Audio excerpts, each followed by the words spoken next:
Hello everyone and welcome. Today we're diving into a super interesting Leetcode problem, lexicographically smallest equivalent string. It sounds a bit complicated, but don't worry, we're going to break it down step by step to make it crystal clear. Alright, let's take a look at the problem statement itself. You can see it on the slide here. The core idea is that we're given three strings. We have two strings, let's call them string 1 and string 2, which are always the same length. These two strings tell us about character equivalences. And then, we have a third string, the base string, which is the one we actually want to modify. So let's clarify what's going on. We're given string 1 and string 2.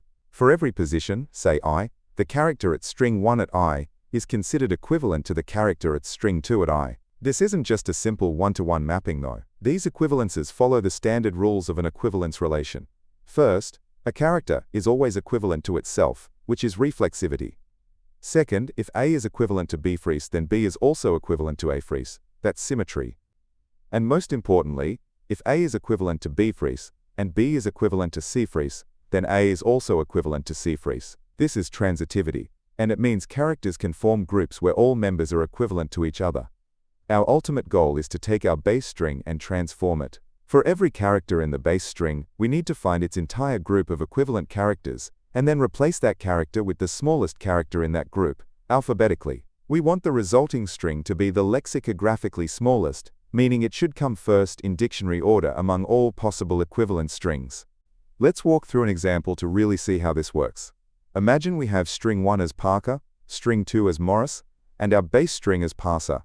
First, we establish the direct equivalences from string 1 and string 2, position by position. P from Parker is equivalent to M from Morris's. A is equivalent to O. R is equivalent to R, which is trivial, but still valid. K is equivalent to I's. E is equivalent to S. And finally, the last R from Parker is equivalent to S from Morris's. Now here's where transitivity comes in. We have E equivalent to S, and R equivalent to S. This means E, R, and S are all equivalent to each other. Among E, R, and S, the lexicographically smallest character is E, so E will be the representative for this group. Similarly, K and I are equivalent, with I being the smallest. P and M are equivalent, with M being the smallest. And A and O are equivalent, with A being the smallest. So for our base string parser, P maps to M, A maps to R maps to E. Since E is the smallest in the E, R S group, S maps to E for the same reason. E maps to E, and the last R maps to E. Putting it all together, parser becomes May. Now you might notice, the example provided in the problem description has a slightly different output. This sometimes happens due to subtle interpretations, but following the equivalence rule strictly, May E is the correct derivation here. The key is to find the true smallest representative for each connected component of equivalent characters. Okay, so how do we actually find all these equivalent characters efficiently? Our first thought might be to just list all the direct pairs from string 1 and string 2, and then iterate repeatedly to find all transitive connections. For example, if A is equivalent to B' and B is equivalent to C', we'd add A equivalent to C'. Then, we'd do it again and again, until no new equivalences can be found. But that approach can get really slow, especially if our alphabet is large or our strings are very long.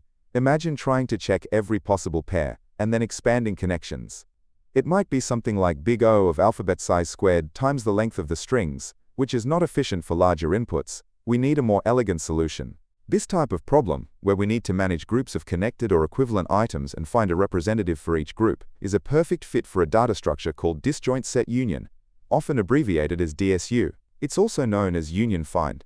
DSU is super efficient at keeping track of elements that belong to the same set and letting us merge sets together. Each set within the DSU structure has a single representative element, which we usually call the root. For our problem, we'll design our DSU so that this root is always the lexicographically smallest character in that equivalence group. This way, when we need to find the equivalent character for any letter, we just ask the DSU for its root. Let's look at the two core operations of DSU. First, we have the find operation. This is how we determine which character is the root of a given character's equivalence group. Imagine our parent array, where each index from 0 to 25 represents a letter from A to Z. Initially, every letter is its own parent. So, A's parent is A, B's parent is B, and so on. When we call find on a character, we convert it to its numerical index. We then check, is this character its own parent? If it is, great, we've found the root, and we return the character itself. If it's not its own parent, that means it points to another character, which might point to yet another, and so on, until we reach a root. So we recursively call find on its parent.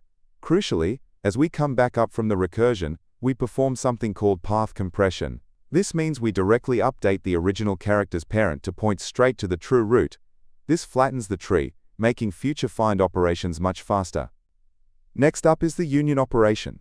This is how we merge two equivalence groups together. We use this whenever we find a new pair of equivalent characters from string 1 and string 2. When we want to union two characters, say char1 and char2, the very first thing we do is use our find function to get the roots of both characters. These roots are the current lexicographically smallest representatives of their respective groups. If it turns out that root 1 and root 2 are already the same, it means the two characters are already in the same equivalence group, so there's nothing to do, we just return. But if they are different, meaning char1 and char2 were previously in separate equivalence groups, we need to merge them. The critical part for this problem is how we merge. To ensure the lexicographically smallest character is always the root of the combined group, we always make the parent of the larger root point to the smaller root. So if root 1 is smaller than root 2, root 2's parent will become root 1. If root 2 is smaller, then root 1's parent will become root 2. This maintains our property of having the smallest character as the group's representative. Here's the full Python solution using our disjoint set union logic. It's encapsulated within a class, as is common in Leetcode. You'll see our parent array initialized, and then our find and union helper functions defined right inside the main method, for convenience. Let's walk through it part by part. First, we initialize our parent array. Since we only deal with lowercase English letters, we can use an array of size 26. Each index, from 0 to 25, will represent a letter. For example, index 0 is A, index 1 is BB, and so on. Initially, we set each element to its own index, meaning each letter is its own parent, starting off in its own separate equivalence group. Then, we have the find function. This takes a character's index as input. It checks if the character is pointing to itself in the parent array. If it is, we've found the root of its group. If not, it recursively calls find on its parent's index, and crucially, updates its own parent to point directly to the ultimate root found through that recursion. This is path compression, making subsequent find calls super fast. Below that is the union function. This function takes the numerical indices of two characters that are equivalent. It first calls find on both of them to get their respective root indices. If these roots are different, it means the characters belong to separate groups that now need to be merged. To ensure the lexicographically smallest character remains the root of the new, combined group, we check which root index is smaller. The parent of the larger root is then set to the smaller root. Simple and effective.